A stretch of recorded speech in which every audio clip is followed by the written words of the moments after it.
How do you get out of the forest? Up, left, down, left. Takes you right to a graveyard. If you get that reference.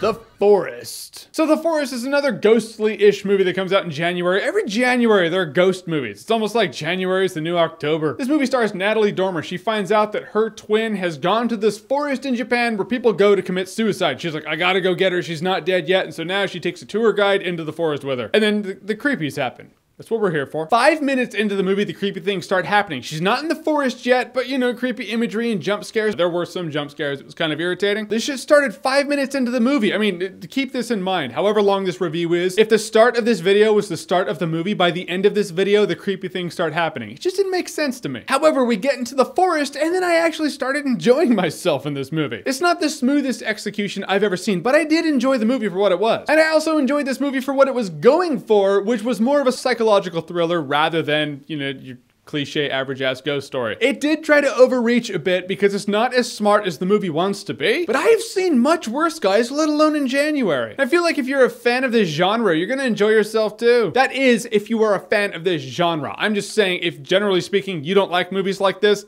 it's not gonna win you over. But as a person who has drudged through some shitty ass ghost stories in the past few years of his world on YouTube, enjoyed myself, I did. This is one of those movies where, I mean, when the scene is building and the tension's building, if the movie just knew to stop there and just let it go, it would have been better. But the movie always tries to overreach and has to end every tension-filled scene with some sort of creepy imagery. You don't always want it in your face like that. Sometimes it's better to just be like, I think I saw some creepy thing. Maybe I didn't.